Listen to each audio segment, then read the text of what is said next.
Benjamin Henry Grierson was a music teacher, then a career officer in the United States Army. He was a cavalry general in the Volunteer Union Army during the Civil War and later led troops in the American Old West. He is most noted for an 1863 expedition through Confederate-held territory that severed enemy communication lines between Vicksburg, Mississippi and Confederate commanders in the Eastern Theater. After the war, he organized and led the Buffalo Soldiers of the 10th Cavalry Regiment from 1866 to 1890.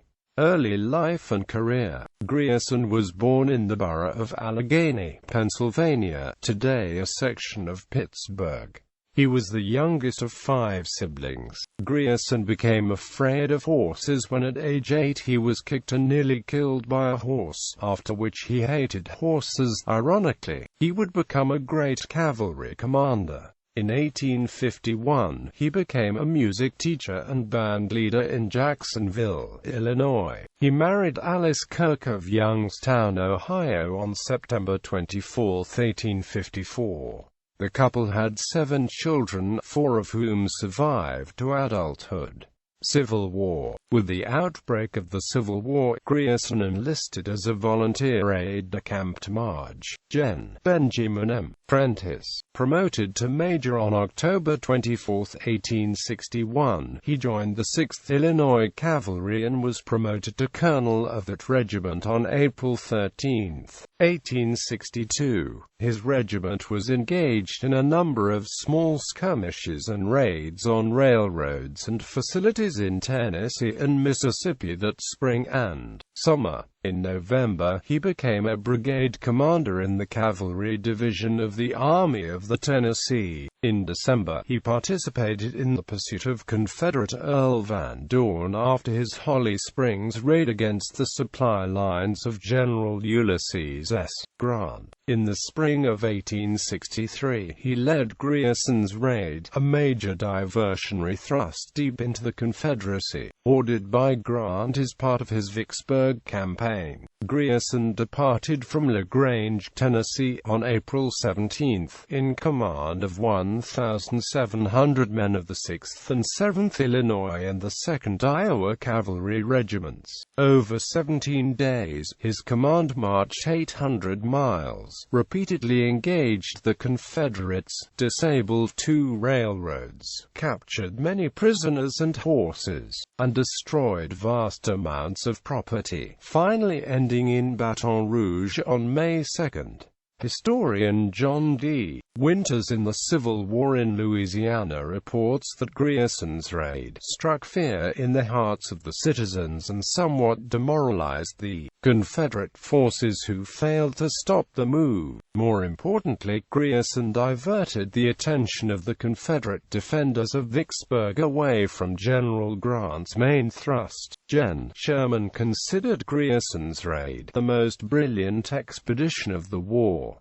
Quote, he was promoted to Brigadier General of Volunteers in June. While ending his raid in Louisiana, he was able to take part in Nathaniel P. Banks' siege of Port Hudson as commander of the 19th Corps Cavalry. In June 1864, Grierson returned to command a cavalry division in the Army of the Tennessee during William T. Sherman's Meridian Campaign. He was still in division command during Samuel D. Sturgis's ill-fated encounter with Nathan B. Forrest at the Battle of Bryce's Crossroads. Shortly after that battle, Grierson was transferred to command the cavalry in the District of West Tennessee. He was attached to Andrew J. Smith's 16th Corps and fared much better against Forrest at the Battle of Tupelo. Between December 21, 1864, and January 5, 1865, Grierson led an expedition of 2 brigades of the Cavalry Division against the Mobile and Ohio Railroad. On Christmas Day he surprised and captured Forrest's dismounted camp at Verona, Mississippi, and on December 28 engaged a train carrying an ad hoc Confederate force of approximately 1,200 men at E. Egypt Station, Mississippi, south of Aberdeen, capturing more than 500 troops, including 253 former Union prisoners who had enlisted as galvanized Yankees in the 10th Tennessee. For this expedition, Grierson received a brevet promotion to the rank of Major General. In the spring of 1865, he took part in Canby's successful campaign to capture Mobile, Alabama. Post-bellum service in the West. Grierson decided to remain in the regular army after the war and received the rank of colonel. His lack of West Point credentials made him suspect to many fellow officers. He organized the 10th U.S. Cavalry, one of two mounted regiments composed of black enlisted men and white officers, called the Buffalo Soldiers. This assignment also made him unpopular with other officers, including his superior, General Philip Henry Sheridan, because of his support for and trust in his troops. His sympathy and courtesy to Native American tribes also led to questions about his judgment. The only white officer who supports the unit is Regimental Commanding Officer Colonel Benjamin Grierson, ostracized by other officers for his enthusiastic command of the African American troops. Grierson believes in the abilities, dedication, and record of performance of the Buffalo Soldiers and declines offers to lead at any other post. General Pike offers to relieve Grierson of the self-imposed exile and have him commanding a real cavalry regiment within a month, but Grierson refuses. Turner Network Television's documentary, Buffalo Soldiers, Post-Bellum Command History 1867–69, commanded Fort Riley, then later Fort Gibson.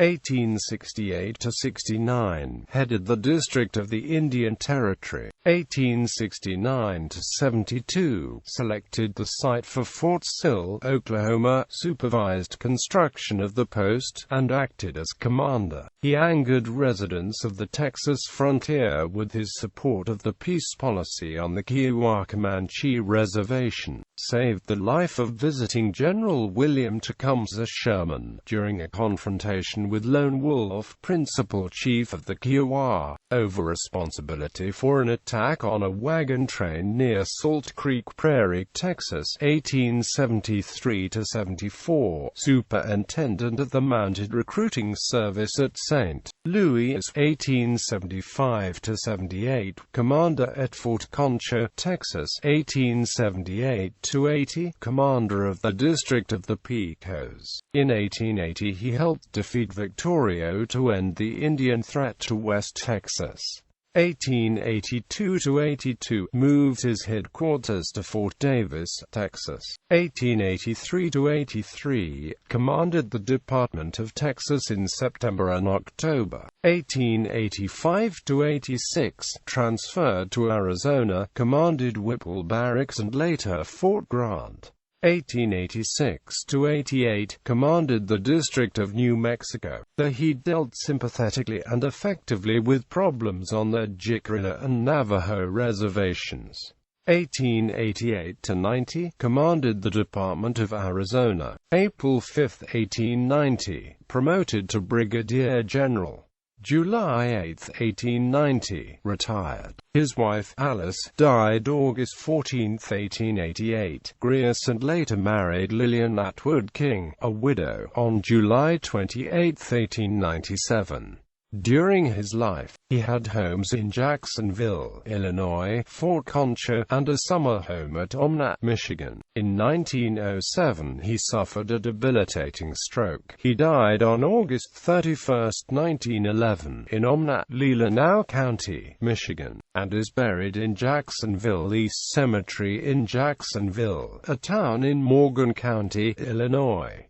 Grierson in media. Colonel Grierson is a prominent figure in Turner Network Television's documentary, Buffalo Soldiers. The part of Colonel Marlowe, played by John Wayne in the movie The Horse Soldiers, is loosely based on Grierson.